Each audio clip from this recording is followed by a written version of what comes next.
तपाईँ आफ्नो पहिचानको खोजी गर्न कहाँसम्म पुग्नु भएको छ र खोज्नै परे कसरी खोज्नुहुन्छ होला?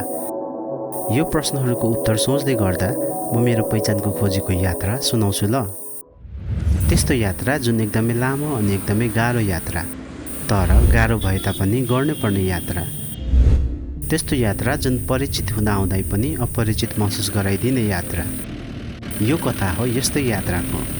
यात्रा आत्मीयताको, यात्रा सुख दुःखको, यात्रा खोजीको र यात्रा घरको। घर फुलबारी दार्जिलिङ। जुनै पनि यात्राले मानिसलाई केही न केही कुरा सिकाएको र बगाएको अवश्य हुन्छ। त्यसरी नै यो यात्राले पनि मलाई प्रत्येक पल्ट केही नयाँ र रोचक कुराहरू सिकाउँछ। आफ्नो संस्कृतिबारे, आफ्नो परम्पराबारे र आफ्नो पहिचानबारे। सायद सानै उमेरदेखि नै गाउँ छोडी काठमाडौँ बसेको भएर होला। गाउँठाउँ आफ्नै भए तापनि कहिलेकाहीँ मानिसहरू, परिवेशहरू बिरानो लाग्दिन्छन्। संस्कृति, परम्परा उही भए तापनि अपरिचित लाग्दिन्छन्। त्यति बेला आफैले निहाल्न बाध्य हुन्छु। प्रश्नहरू सोध्न बाध्य हुन्छु। के मेरो जन्मथलो यही हो त? के मेरो संस्कृति, परम्पराहरू यी नै हुन् त? के मैले गरिरहेको पहिचानको खोजी यहाँबाट सम्भव होला त? त्यसैले आफ्नो संस्कृति, परम्परासँग जति नै टाढिन खोजे पनि जीवनको यो क्षणमा आएर यसलाई नजिकबाट निहाल्न मन लाग्यो, वा भनौँ आफैलाई निहाल्न मन लाग्यो। आफन्तहरूसँग जति नै टाढिए पनि साइनो खेलाउन मन लाग्यो, वा भनौँ आफैलाई चिनाउन मन लाग्यो। पुर्खाहरूको इतिहास जान्न मन लाग्यो, वा भनौँ आफू को हुँ भनेर जान्न मन लाग्यो। यो निहाल्ने र आफैलाई चिन्ने प्रयासका लागि भने पहिले आफ्नो संस्कृतिसँग नजिक हुनुपर्ने रहेछ। आफ्नो गाउँठाउँसँग परिचित हुनुपर्ने भयो। आफ्नो पुर्खाहरूको बारेमा जान्न महत्त्वपूर्ण रहेछ र यसका लागि चाहिँ हामीले गर्ने पितृको बारेमा जान्न र यसको इतिहास बुझ्न झनै महत्त्वपूर्ण रहेछ। र मेरो पहिचानको खोजी पनि यहीबाट सुरु भयो।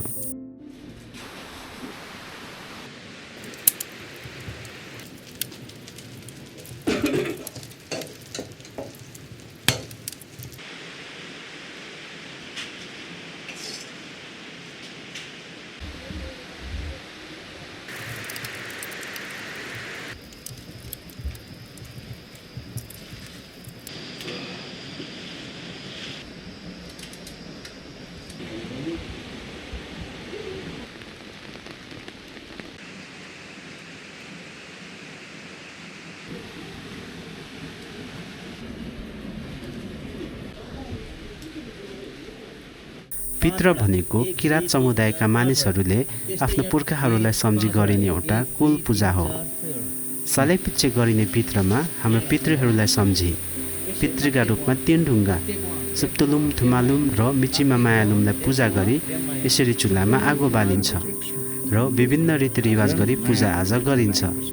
जस्तै प्रसाद बाँड्नका लागि टपरी गाँच्नेदेखि लिएर होस्, वा प्रसादको रूपमा खान र चढाउनका लागि बनाइने विभिन्न परिकारहरू।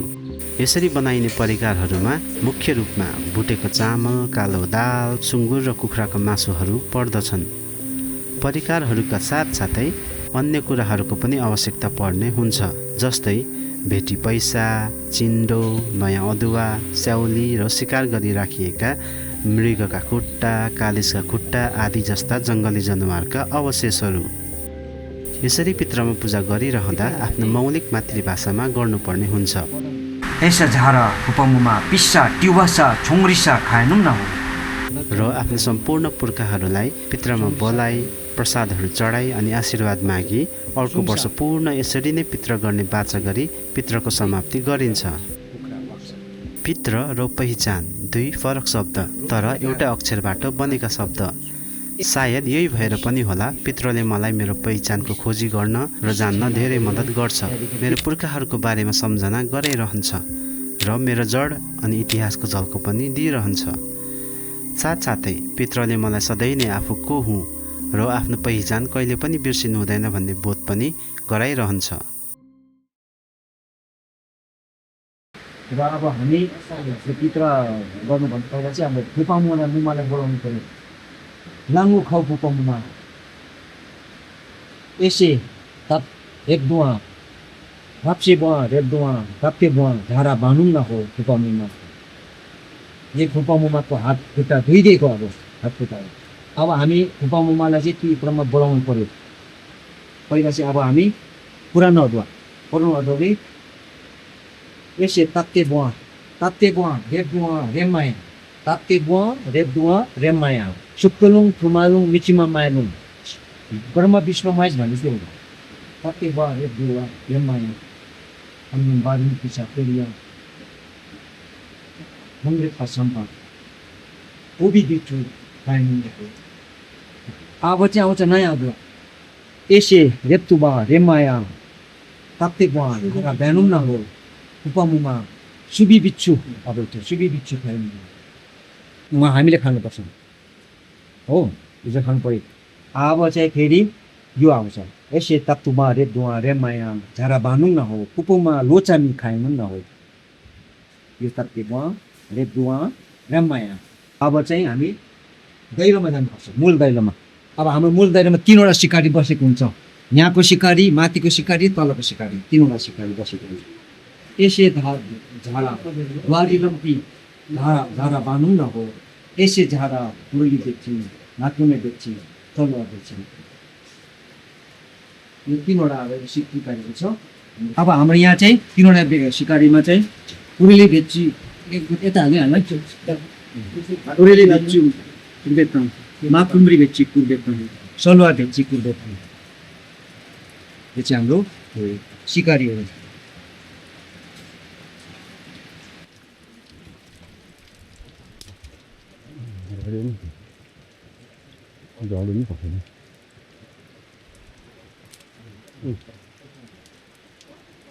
लोचामी खाइनु वाबुकन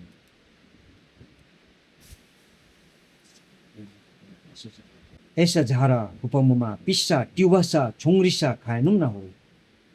कोक भनेको यो भात, खाइ भनेको चाहिँ दाल, वाक्सा खाएनौँ न हो, फाक्चन सुङसा खाएनौँ न हो भन्नु चाहिँ यो है कुखुरा वाक्सा छोङ्रिसा खाएनौँ न। ट्युबासा भनेको चाहिँ कालिजको खुट्टा,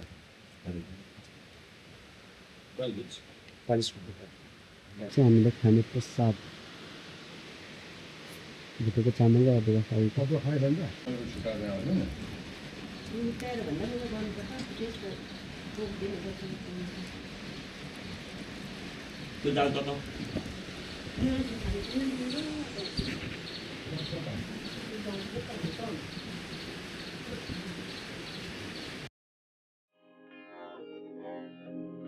पित्र त मात्र 1 दिनको, बाँकी दिनहरू भने कसरी कर्छ त फुलबारीमा मेरो।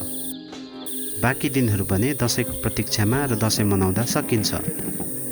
हुन त दसैँ किराँतीहरूको भन्दा पनि हिन्दू धर्मावलम्बीहरूको मुख्य चाड मानिन्छ। तर दार्जिलिङमा बसोबास गर्ने नेपालीहरूले भने धेरै पहिलेदेखि नै दसैँलाई नै आफ्नो मुख्य चाडको रूपमा मान्दै आएका छन्। इतिहासलाई हेर्ने हो भने दार्जिलिङमा बसोबास गर्ने प्रायःजसो नेपालीहरूको उद्गम थलो नेपाल नै हो भन्ने मान्यता रहेको छ। त्यसैले गर्दा पनि होला यहाँको संस्कृति र परम्परा नेपालकै समुदायमा बसोबास गर्ने नेपालीहरूसँग खुबै मेल खाने गर्दछ। सायद दुई देशबीचको संस्कृतिको मिश्रण भएर होला फुलबारीको दसैँ मनाउने तरिका पनि केही फरक र बेग्लै रहेको छ। बेग्लै कसरी त? बेग्लै यस अर्थमा कि यहाँका मानिसहरूले गर्ने विभिन्न क्रियाकलापहरू, चाहे त्यो दसैँलाई स्वागत गर्न बाटो र समुदाय सरसफाइ गर्नेदेखि लिएर होस् वा दसैँमा लाग्ने मेलाका लागि विभिन्न तयारीहरू, जस्तै मिटिङ बस्ने, मेलाका लागि सामानहरू किन्ने, मेलाका लागि स्टेज बनाउनेदेखि लिएर होस् वा फुलपाती भित्राउने कार्यक्रमहरू।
यसरी दसैँ मनाइरहँदा मनमा हर्ष र खुसी महसुस गरिरहँदा मेरो दिमागमा भने फेरि त्यही प्रश्नहरू आइरहेका हुन्छन्। मेरो संस्कृति परम्पराहरू यिनै हुन् त?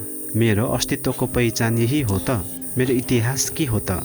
यी सबै प्रश्नहरूको उत्तर पूर्ण रूपमा नपाए पनि पितृमा पुर्खाहरूलाई सम्झेर पूजा गरिराख्दा होस् या दसैँ तिहारमा परिवार इष्टमित्र साथीभाइहरूसँग खुसी साटासाट गरिराख्दा होस्, मनमा आउने आनन्दले मलाई के भन्छ भने यी सबै कुराहरू मेरो आफ्नै हुन्। यी सबै कुराहरूले मलाई मेरो संस्कृति परम्पराबारे केही न केही कुरा सिकाएकै हुन्छ। त्यसैले यी सबै कुराहरूलाई अँगालेर अगाडि बढी आफ्नो पहिचान आफै बनाउँदै जानुपर्छ। तर आफ्नो जग भने कहिले पनि बिर्सिनु हुँदैन भन्ने बोध गराइरहन्छ।